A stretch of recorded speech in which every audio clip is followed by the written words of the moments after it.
We are in something that is messy and intense, but also matters. The explosion in what is now the clearly, completely broken relationship between President Trump and his largest donor, Elon Musk, who went from lording over cabinet meetings, holding that special goodbye press appearance in the Oval Office. Remember, that was just last week, to a total blowout battle today that is riveting Washington, politics, huge corners of the internet, as I said, both for its messiness, pettiness, but also its stakes. Now, they hit new lows with Musk trying to smear Trump with a horrific conspiracy theory, Trump blasting Musk, and now doing something that should never be normal, whether he's mad at Musk or not, which is blatantly threatening to abuse the federal government to retaliate against him. Meanwhile, Tesla stock is down today. We'll get into that, which hits Musk where it hurts. What began with the tension earlier this week and Musk lashing out at Trump's top legislative priority, but claiming that it was a policy dispute, has turned petty. As I mentioned to our colleague Nicole, it has turned rap beef level petty and personal. So these two men, again, who have, in one case, businesses to run, in the other case, a country to obviously run, are not exactly acting like mature professionals, to say the least. Today, they have exchanged a volley of threats and vitriol, taunts and attacks. And I'll just say something. Sometimes in the news, we just sort of tell you what we're seeing, and it sounds obvious. So let me put it like this. The exchange between these two men just today is actually far harsher, more negative and nasty than what we've been seeing between the two political parties for the last several weeks or months, which reminds you just how bananas this is. Now, these are two men who claim to be working together towards largely the same agenda or goals as recently as last week. One of them remains a huge player in Republican politics because money matters. Everybody knows that in our American system, where you can donate a lot, unlimited, to super PACs. And he is still on record as the biggest Republican donor from last year. And that PowerPoint is one that Musk cited, as if anyone needs a reminder on the right, telling everyone today that Trump and the GOP would have lost the election last year, wouldn't, he argues, even be in power, and that he thus has leverage over Republicans because of that spending, whether it's the past, which he thinks he's clearly owed for, or the future, where he can spend more than most candidates could ever raise, and it won't affect his bottom line. So that's the big context. Here was the president today. Look, Elon and I had a great relationship. I don't know if we're well anymore. I was surprised, but I'm very disappointed in Elon. I've helped Elon a lot. People leave my administration and they love us. And then at some point they miss it so badly. And some of them embrace it and some of them actually become hostile. I don't know what it is. It's sort of Trump derangement syndrome, I guess they call it. He hasn't said bad about me personally, but I'm sure that'll be next. And I'll be honest, I think he misses the place. I think he got out there and all of a sudden he wasn't in this beautiful Oval Office. I can understand why he's upset. Remember, he was here for a long time. You saw a man who was very happy when he stood behind the Oval desk. And even with the black eye, I said, "Do you want a little makeup? We'll get you a little makeup." But he said, "No, I don't think so," which is interesting. I mean, you do have to laugh at part of it. Again, I will get to the serious aspects. We try to do that for you, but just the sheer petty personal aspect, Trump taking a dig at the demeanor and the appearance of Elon Musk in their goodbye press conference, but also casting him as some kind of bitter, jilted ex-lover. And also going at Musk's entire portfolio, saying that he was a self-interested cast out, that he's angry at his exclusion, he's not in the beautiful building, but moreover, that Trump argues Musk wanted to extract value from the government for himself. And you may say that's rich, pun intended, coming from Donald Trump and the crypto schemes, but these two people understand each other to some degree, and that's why this can also matter. Now, Musk punching back on the social media platform that he bought, which had been boosting the Trump agenda until now. Musk has over 200 million followers, many of them in the United States, and a high concentration of them on the right. He also has a site that has been caught since he took it over, boosting the reach of what he says further. So even though we talk to you here through the news and YouTube, if you watch on there, and other people use other platforms, nobody can doubt that the platform of X on the right over the last several months is kind of their home base. And now it has been flipped. Musk undercutting the very Republicans he was working with as powerless without him, and then arguing they show such ingratitude. Remember, this is Elon Musk on the platform he owns in a place where people have saluted or worshiped his wealth and tech acumen. These are not just empty attacks. A lot of people Republicans need for the next election are reading this. Musk's attacks also move even faster than, say, how Democrats have been attacking Donald Trump. I mean, they've made many criticisms, but they have not yet floated impeachment, even over potential grounds like flouting court orders or the violation allegedly of the emoluments clause, right, with taking the foreign jet. But Musk doesn't waste time. He is now, tonight we can report, backing Trump's impeachment. Yes, he says, by reposting that call online. And both these men have used tweets and misinformation in their crusades, but usually together towards their common opponents. Musk now turning those same dirty tricks back on Trump today. And I want to tell you about this news without reinforcing the smear. So I'm not going to repeat it. But Musk is trying to smear his teammate with one of the worst things you can allege about someone, alleging sordid crimes that people throw at opponents. Now, we're not getting into the specifics, and we're not reporting this is at all anything related to truth, just related to how these two men are beefing. And by the way, Mr. Musk should know, pushing that kind of claim without any evidence is the kind of thing that sometimes people sued and file defamation cases over. Again, he has so much money, he may be immune to that type of civil accountability. But what we are witnessing matters because something that once looked all powerful and people wondering how much Musk would get away with his pseudo government role has now ended. This now brief alliance of alleged MAGA goals, money, and tech is dead. And Trump is admitting he may attempt the same kind of allegedly unlawful retaliation he's used on law firms he doesn't like, now against Musk. Remember, whatever you think of Elon Musk, I will tell you, the president or any politician's political opinion of him should not affect or corrupt his government contracts.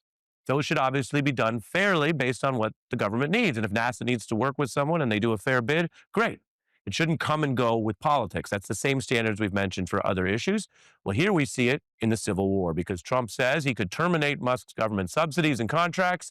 That's how to save money, a dig at the efficiency Musk promised. Musk's net worth has taken a huge hit this year. Those are the contracts, though, that continue to supply part of his empire. And as the spending bill hangs in the balance, Trump, of course, attacked Musk in the press. And now he's announcing something that they didn't say last week. He's claiming he fired Elon Musk. Different storyline. It's also, we should note, what some experts thought accounted for Musk's anger. Republican veteran Bill Kristol actually suggested that just this week. Trump now posting that he was the one who asked Elon to leave because he was wearing thin. Those are fighting words for a billionaire who has not been publicly fired in a very long time. And then, as I told you, here's what another part that matters and that is telling. The president accusing Musk of basically being in all this for himself, that it wasn't about efficiency or helping the American people, but Musk was really mad he couldn't get more money out of the federal government under Trump. Quote, I took away his mandate. It forced everyone to buy electric cars. This is something that Trump basically posted. And then he said it made Musk go crazy, quote, unquote. Now, that's an accusation, of course. There will be more reporting and discussion, especially with Musk not coming back. More people in government tend to leak, or they share emails, or they try to show what really happened. But if that is a pay-for-play scheme, it does undercut not only Musk, if it was all about, according to Trump, him just getting money for his businesses and his electric cars, not efficiency, but also, and I say this respectfully, it undercuts Donald Trump as well. Because this is the person Donald Trump hired and empowered to do all this stuff for all these months. So Trump thinks he's dissing Musk and he's pushing out these attacks in real time because it's all been quite a hectic day. But he's telling on himself, if this is, after all his experience and his second go at the job, he's still picking people who were out here to get your tax dollars separated from you for themselves, not to help the country. As for the electric vehicle credits, well, that would, of course, help Tesla. Oh, Elon's upset because we took the EV mandate and, which was a lot of money for electric vehicles. And, they're having a hard time, the electric vehicles, and they want us to pay billions of dollars in subsidy. I'm very disappointed because Elon knew the inner workings of this bill better than almost anybody sitting here, better than you people. He knew everything about it. He had no problem with it. All of a sudden, he had a problem. And he only developed the problem when he found out that we're going to have to cut the EV mandate because that's billions and billions of dollars. And it really is unfair. Really important point there. Number one, there will continue to be reporting on whether that was a part or big part of why Musk left. Separate from Trump saying it, Axios reported earlier this week that that was a factor, and we'll continue to track that down. But I told you we had the whole rap beef part of this and the petty part of this.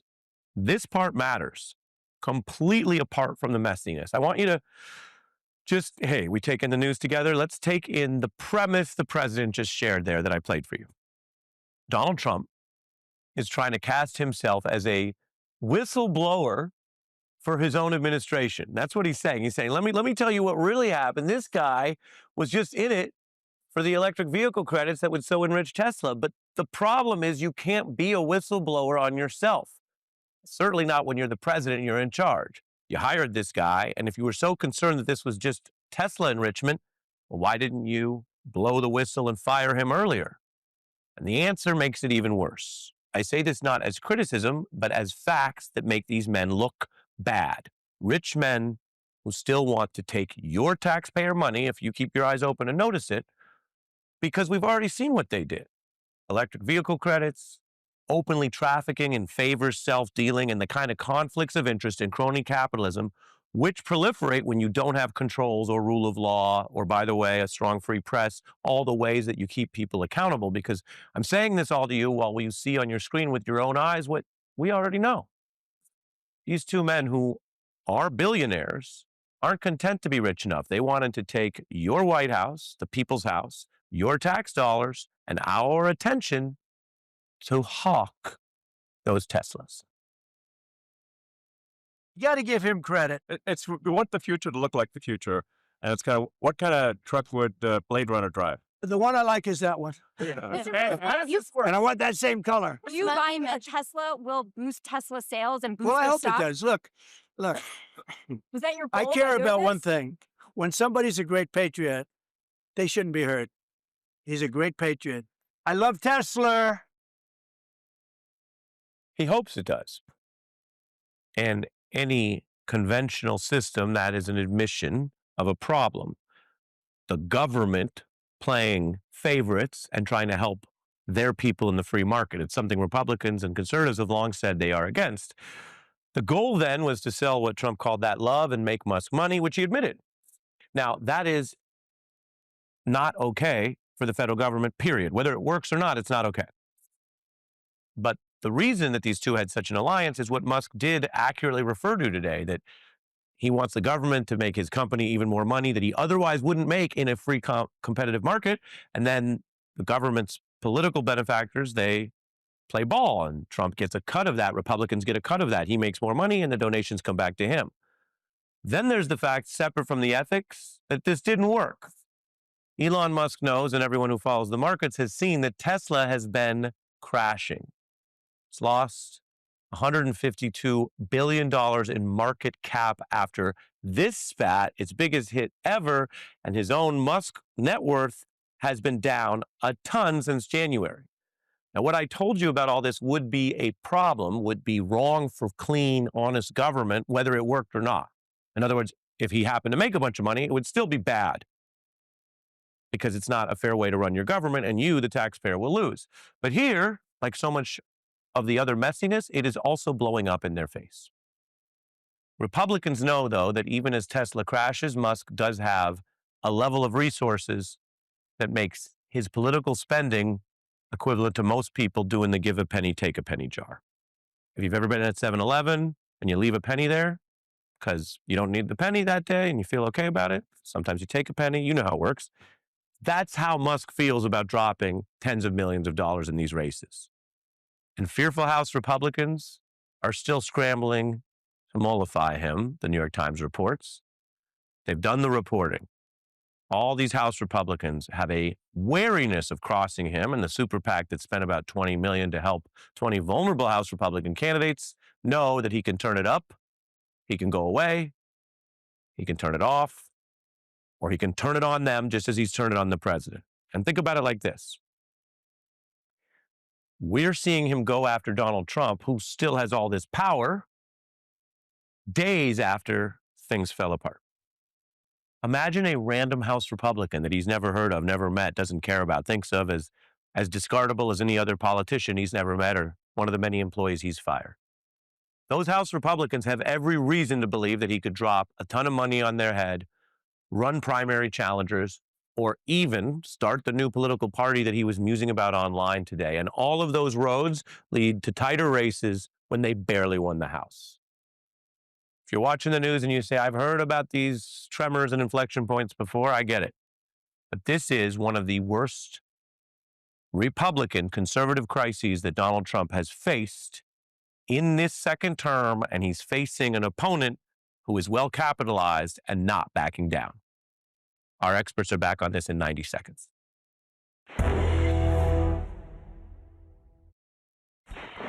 I'm starting to worry that two narcissistic megalomaniacs with a total inability to see value in other humans might have a hard time making friends.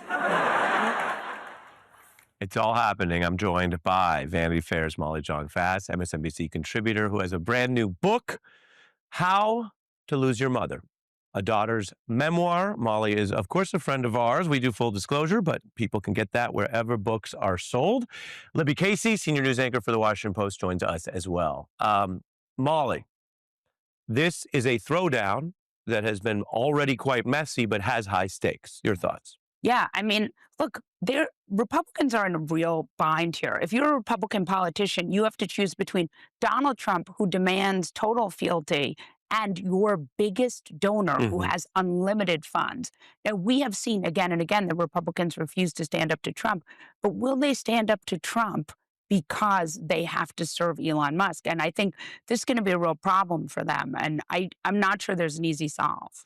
A lot of Republicans, Molly, saw Musk's entry to their side, which was not always where he was at. Yeah. And his spending is something that they would benefit from and partly control. It seems now they've invited someone in who is currently on the right, more known and popular than virtually every other donor you can think of as well. Yeah. I mean, he may not be popular, as we've seen with the Tesla backlash, but in the core right-wing activist community, he is exactly the kind of person who can move voters not only against Trump, but against unnamed House members. Yeah, I think it's a real problem for them. And I also think, imagine if a Democratic donor had been put into the administration of a Democratic president, given a federal job, allowed to do what he pleased, and then decided he was mad about a piece of legislation. I mean, this is, I think that Elon is right about this bill, and a lot of Republicans who voted for it have come out, even like Marjorie Taylor Greene, and said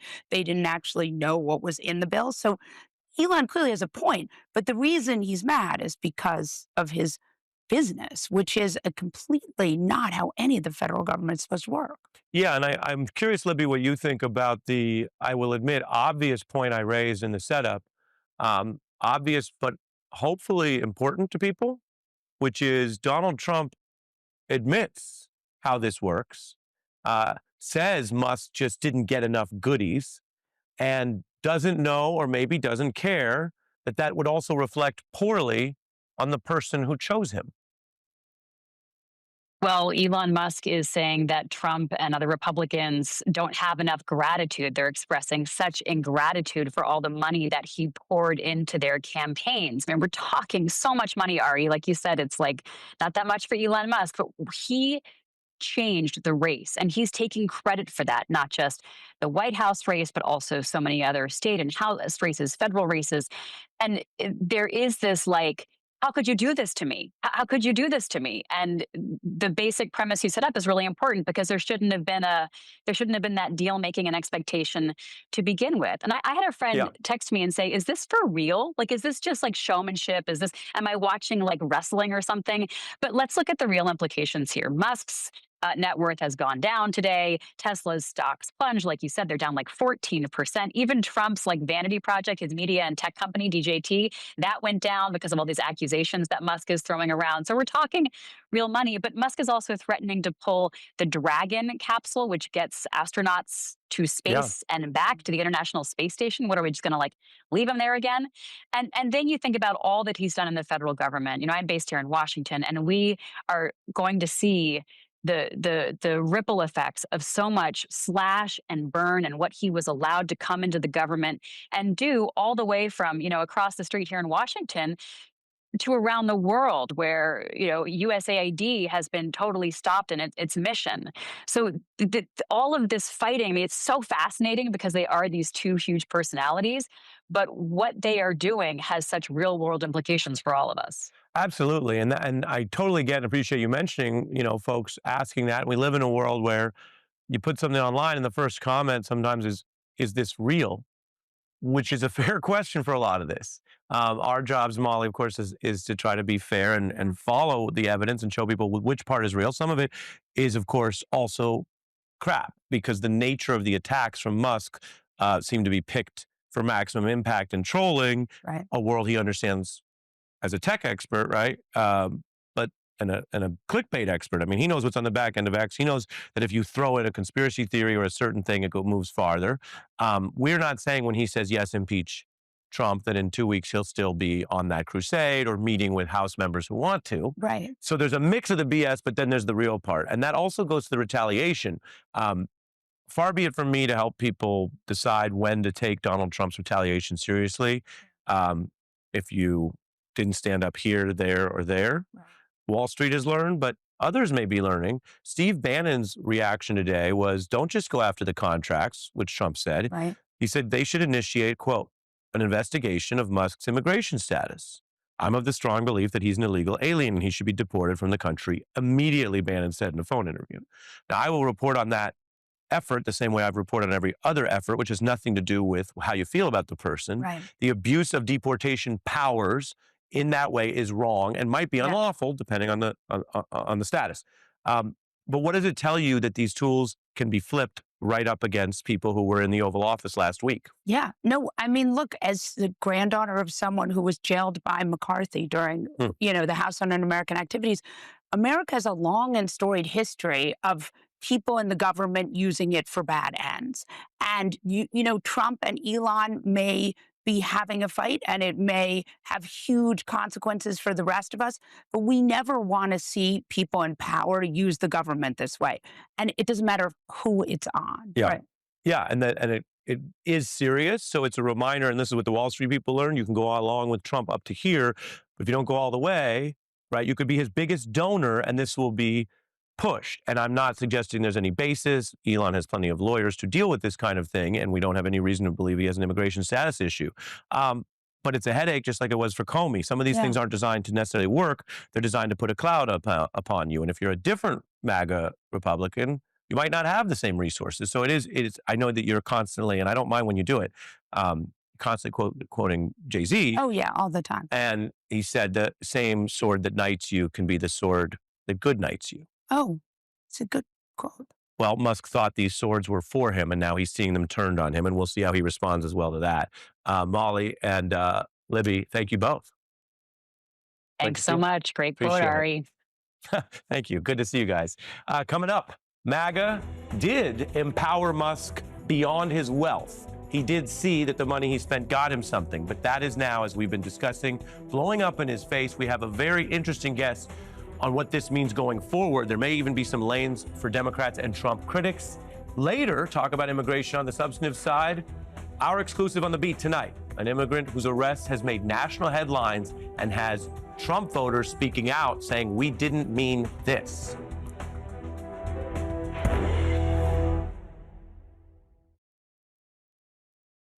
Boy, that escalated quickly. I mean, that really got out of hand fast. It jumped up a notch. It did, didn't it? That escalated quickly is how much of the country and certainly the internet has been watching things devolve. Musk and Trump trading barbs, attacks, smears, but also real-time claims that they will abuse government power or extort each other, all kinds of things. Remember, Trump and many of the MAGA figures who have kind of become a different vector of power on the right, different from the old line Republican Party leaders, were convinced that Musk would be a long-term help, not like 100 days, but like years. And they felt that way, especially when he came and not only bought this big tech platform, but announced he was more or less trying to move it to the right, make it more friendly, help Republicans. They thought this would be a long-term boost when Musk bought X. For once, this isn't about power and money. Musk is doing it to save free speech. It's not an overstatement to say it could be the single most important development for free speech in the modern history of the United States. This is a guy who's made a lot of money, he's been very successful, loves this country and the freedoms it affords. The first thing he's going to do is establish free speech there. Free speech was a code word for turning that platform more to the right. Some people knew that at the time. Some people took longer to see it. There's no question now, it's been documented in nonpartisan studies. A lot of folks have left the platform over that. Others have stayed. And remember, it is perfectly legal to be misleading about your business goals and turn a platform to the right or left. You could also buy a newspaper and do that. The difference today is whether he did that or not, Republicans thought this would help them for years to come. And it's blowing up in their face, and they're being signal boosted with a very powerful, very rich leader telling literally millions of right-leaning consumers, younger voters, people who use X, that the leadership from Trump on down is crooked and in Trump's case should be impeached. That's what Musk finished the day with.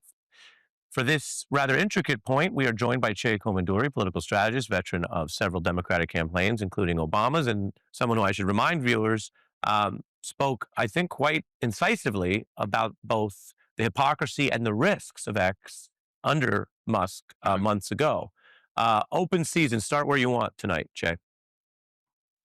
Yeah, I mean, I think that if you look at what has happened between Trump and Musk, it reminds me what Aristotle said about oligarchy. He believed oligarchies were among the most unstable forms of government because they were unstable from within. Ultimately, the oligarchs will fight against each other. Mm-hmm. And what Aristotle understood was that to become an oligarch, you need to be ruthless in your pursuit of wealth, power, and self-interest. And once you get into government, you just can't turn that switch off. Right. It is in the DNA of the oligarchs to fight with one another, to compete with one another, and that ultimately happened in ancient times. It has also now happened here. And happening fast. It's not like Musk stuck to the bill, which was sort of his opening foray, or even just Trump, who has closed the circle on the criticism by saying that Musk was basically a government grifter. How rich are you if you need preferential treatment before you go out and compete in the market, right? Most free market fundamentalists and economists say that's exactly the opposite of how this should work. But then on top of that, he's going after the rest of the Republicans, Che. So for folks who haven't been glued to X all day, I'll show you. Basically, he goes after the Speaker, Johnson. He goes after the top Senate leader, John Thune, sharing posts. I'll put this up where they had previously talked about these issues, the deficit and the debt, and name checking them. Where's the Johnson 23? Where's the Thune? This in politics is known as a personal or hypocritical attack. He's not just saying we disagree about this deficit spend. He's saying these are hypocrites you cannot trust. And he's saying it to an audience, especially of the future of the Republican Party, voters under 40 on the right, who are more inclined, Che, I should ask you, are they more inclined to believe Musk and those criticisms than these suited Beltway Republicans? Well, they're definitely more inclined to believe Musk. Musk has a huge communication system, both, I would say, with Twitter, but also with Joe Rogan. If you watched Bono's appearance on the Joe Rogan Experience recently, where Rogan was claiming that USAID was a fraud, and Bono, who has worked with this agency across many continents, said that is not the case. Rogan just stood with Musk in pushing that line. Interesting. So Musk has a tremendous platform. He has a tremendous megaphone here that makes this tremendously risky for the Republican Party to be going against him. But the problem is that Musk really believed that Thune and Johnson worked for him. The problem is that Thune and Johnson work for Trump. That's something that Elon Musk simply did not understand. He's also musing about something that is notoriously difficult to do, partly because of the way our patchwork state laws work and other things we don't even have to get into tonight. But it certainly hurts the party that's under pressure when you talk about a third party. Democrats have lived that. I think viewers remember that. You can go all the way back to Nader. Here is Elon Musk, who has the money to do more. Today, Newsweek covering how he put it on X. He asked, is it time to create a new political party? And it's coming out of the feud. Where does that fit in, Che, if he is angry enough to want to make a point and funding a party or funding these primary races to hurt Republicans, not necessarily to get 51%? Well, you know, the old movie tagline, this time it's personal. Well, this time it's really personal between Trump and Musk. Musk knows that if he were to actually do a third party, it would do nothing but help Democrats because he would actually be taking away from a lot of the voters who had previously supported Trump. And Musk knows that, and he knows that he can hurt Trump, he can take him down, but his ability to put himself in power, that I'm a lot more skeptical about. You know, there's the fact that Elon Musk has absolutely no real charisma himself as a figure, and he's also a really bad judge of who would make a good candidate. Exhibit A, J.D. Vance, the vice president, who struggled to buy some donuts on the campaign trail just last year. You know, so I wouldn't really put a lot of money on Elon Musk's success with this third party, but I do think it would be a good proposition that he would hurt Trump. What do you think, finally, Che, about the consequences? We're living in a time where people feel sometimes like there are almost no consequences. And as someone who follows the evidence and reports the stories, I kind of have the opposite reaction. And I could be wrong. It could be the outlier here. But watching this story, these are some of the fastest real-world consequences for someone that we've seen in the modern era. In other words, how it affected Musk's brands, customer base, which he cares about with Tesla, perceptions in real-world areas where he has much power, money, but has to deal with stakeholders, boards, the New York Times reporting on alleged drug use, which he has denied. We have seen relatively quickly, in under half a year, a comeuppance, and it may not be done, as there was reports that one of the cryptocurrencies that he named his efficiency office after also crashing today, and he previously had said he owns a lot of that. He's lost more money, again, because he had so much, more quickly than anyone who's touched politics in decades. Yeah, I mean, to quote Taylor Swift, you know, karma is a relaxing thought. And for me, looking at the comeuppance that Elon Musk has gotten during this period where he made a foray into politics that has turned out to be very, very unsuccessful and a spectacular failure, it has been very, quite frankly, the term schadenfreude comes to mind as a Democrat looking at it. But I am reminded of the fact that there are two very real consequences that Elon Musk has brought upon the American electorate. The first is with the Doge rollout, which happened right after inauguration, he really set the template for the creeping authoritarianism that we see in the country, you know, where we have people being disappeared off of streets. We have 60 Minutes and CBS News being muscled by the Trump administration. We have universities also being muscled and silenced by the Trump administration. Those are all things that Elon Musk really created the emotional atmosphere of for in that first week after the inauguration. Interesting. And an important note there. Che, thank you. We'll be right back. Turning to the human side of the Trump administration's mass deportation policies, Ming-Li Wei, an immigrant from Hong Kong who goes by Carol, is now free after being detained for a month in jail. And she is an individual who, like so many people in this country, has been here a long time and a productive part of society. She actually came to the U.S. 20 years ago, settling in Missouri, has 3 kids, works 2 waitressing jobs, but she was denied asylum previously. At one point, had an order of supervision to be here. She says she was blindsided by ICE officials who told her they were actually going to help her get a passport, which then led to the detention incident has actually upended her small and very conservative town. We know about 80% of voters went for Trump there. Her friends have said no one voted to deport moms. We were under the impression we were just getting rid of the gangs, people who came here in droves. We're joined now by Carol Way and Raymond Balochi, her attorney. Welcome to both of you. Carol, tell us about your experience and the reaction you've heard from people who know you and appear to hold you in high regard, but also did vote for the administration that's doing this. Um, I'm happy to be here to see my family and all the supporters here. Last night, everybody here. And I cannot believe it. There was 100 people here for wait on me here. I was on the shops, almost come to town and they came in, and then my friend would have some signal for the car. I was looking, what's she waiting for? And one of the police officer was pulled in front of us. I was like, what happened?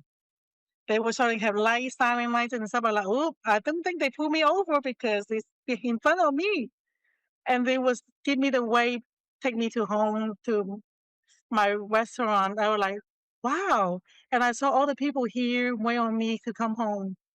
So those And this people, is, I'll jump in and just say, yeah, you're describing people who know you, people, your peers in the community. yes, They have been happy for you. They're happy you're out of detention. I yes, guess, what are you sir. hearing from them? Because some of the reporting, the articles we saw was them looking at you and seeing this happen and thinking it shouldn't happen to you. I'm sorry, what you say again? Cannot hear you very well. Oh, I was just saying the people in your community, you feel they've been supporting you. They don't feel that you should have been, for example, held for a month. Yes, I feel they would support me so well. They were totally love me. Either they vote to Trump. Yeah. Well, Carol, and I Yes. appreciate you telling the story, and I know you've just been through something. Your attorney here is here. Raymond, help us, if you would, with the disconnect. We want to be fair and have an open mind, but policy always involves people you know and also people you don't know.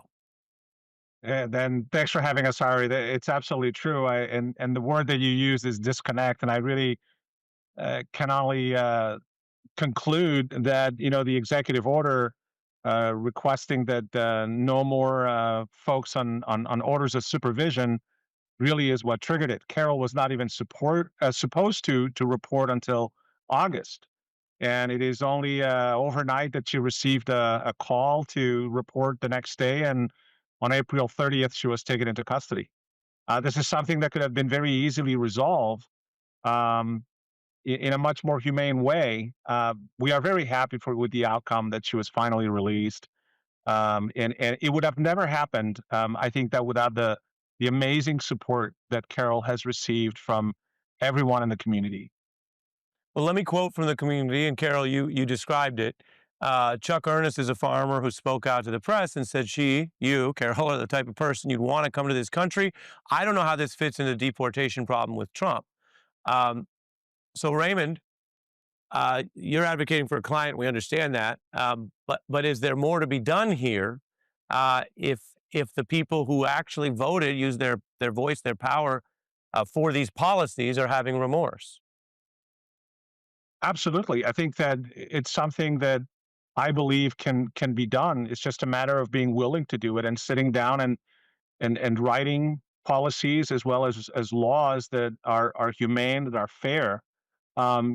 We are dealing with it's kind of a patchwork. If you don't mind my saying, is you go from one policy to another, you change one rule to another.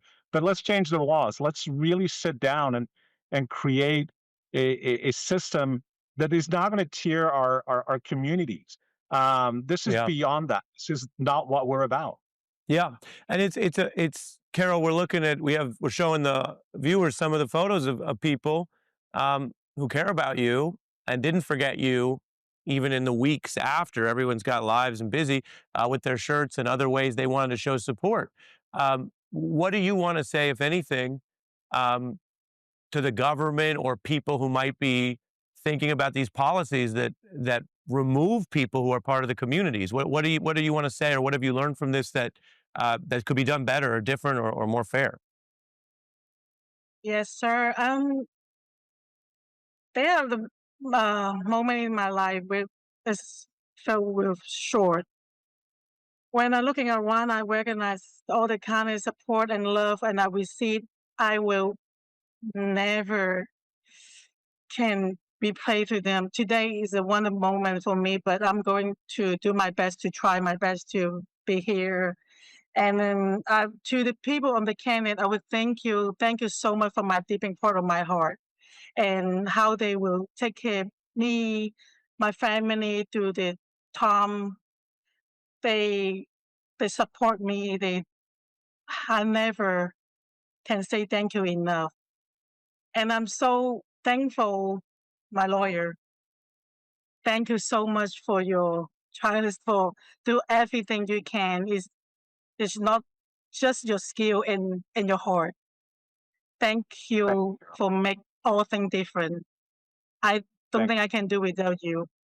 And for my employer, for my boss, Miss Donna, she is a one amazing, smart woman I met. She Yeah. was not give up on me. She take care of me, my children, and I don't have a lot of word to thank you what she do for me No, and I my think, family. Carol, if I can As say Miss so, I think Lisa Dry, she's awesome. She contact me in jail, tried to text me and ask me how I'm doing. I was like, yeah. Miss Lisa Dry, I'm like, wow. I was like, I've it's so hard to, and as you can see, most of these towns support immigrant, and most business here, they are owned by immigrant. Sure. They have Spanish restaurant, they have Italian Yeah. place, Well, Brazilian, I'll only jump in. beer, I'll jump. Chinese. I'll jump in, Carol, to say you said you weren't sure if you had the words to express it. I think your words are working great because I think we can understand. And I'll remind folks, you just went through something. You were just held for a long time. A lot of people supporting you. I appreciate you telling us your story, and I hope people can learn from this because if we can humanize people and understand the effect on people, maybe we can all do this a bit better. That's the hope. Carol and Raymond, thank you both